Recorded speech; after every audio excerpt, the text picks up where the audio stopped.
दिल्ली के Gandhi memorial auditorium global अंतर्राष्ट्रीय summit का आयोजन हुआ, जहां अंतर्राष्ट्रीय मुद्दों पर चर्चा की गई। देश के अलग अलग राज्यों से आए हुए लोगों ने इसमें हिस्सा लिया। विश्व में बिगड़ रहे हालात को देखते हुए एक चिंता का विषय है, जहां रूस यूक्रेन युद्ध पिछले 2 साल से लगातार चल रहा है, और वही बात करें इसराइल और फिलिस्तीन की, जहां तीसरे विश्व युद्ध की ओर विश्व बढ़ते जा रहे है। वहीं अंतर्राष्ट्रीय स्तर पर इसका कोई समाधान ना निकलते हुए यह एक चिंता का विषय है। भारत के कूटनीति के तहत कहीं ना कहीं अंतर्राष्ट्रीय स्तर पर भारत को एक पहचान मिली है। वहीं ग्लोबल समिट में भी एक उम्मीद जताई जा रही है कि भारत इस स्तर पर मध्यस्थता का काम कर सकता है। वहीं पत्रकारों से बात करते हुए Rajesh Yadav, south Asia summit के अध्यक्ष से पत्रकारों ने खास बात की, और उन्होंने बताया कि जिस तरह से आज विश्व के हालात हैं, तो कहीं ना कहीं भारत इसमें एक अच्छी पहल कर सकता है।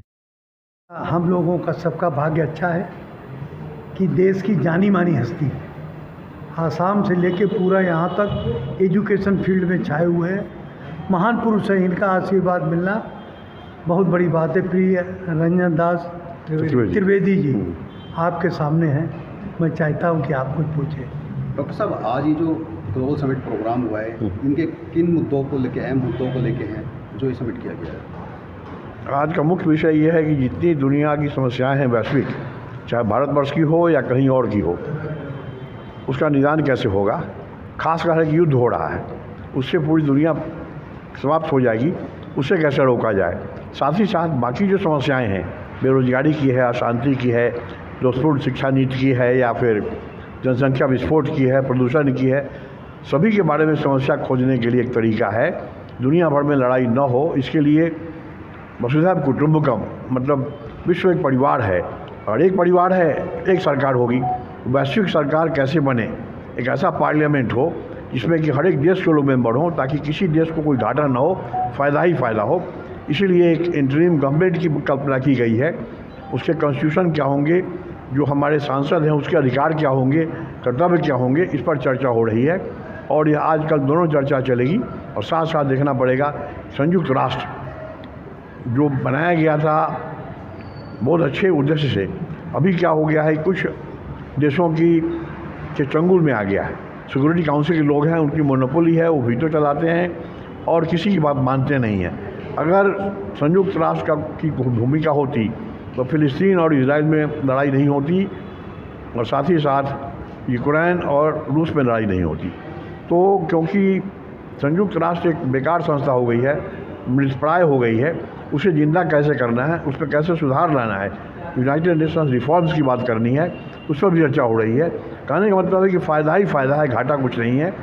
जो सरकारें हैं हो सकता है थोड़ी देर के लिए न माने, हमें जनता को मनाना है, तभी काम होगा। जितनी सरकारें बनती हैं वो जनता बनाती है। जनता अभी जागरूक नहीं है, इसलिए वो इस तरह की सरकारों को चुनती है, जहाँ पर की बेरोजगारी बढ़ रही है, महंगाई बढ़ रही है, और सरकार खुश है कि जनता त्रस्त रहे और हमको वोट देती रहे। इसीलिए इन सरकारों को भी प्रबोधित करना है, इनको गाइड करना है, इनकी मजबूती शुद्ध करना है। ये नहीं है कि हम चाहते हैं रातों रात बन जाए, समय लगेगा। अभी जो भारत सरकार है, राज्य सरकार जितने। सर, आज ये जो ग्लोबल समिट है, ये किन मुद्दों को लेके है और क्या क्या मेन मुद्दे हैं आपके? आज की जो समिट यहाँ हो रही है, जिस हाल में आज ये समिट का आयोजन किया गया है, इसमें देश भर से लोग आए हैं और बड़े बुद्धिजीवी वर्ग के लोग आए हुए हैं। जो ये भीड़ में बैठे हुए लोग आम लोग नहीं थे।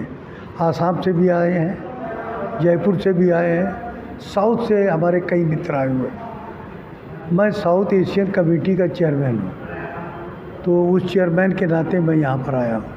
एक सार्क कंट्री से पीस के लिए एक कमेटी बनाई थी।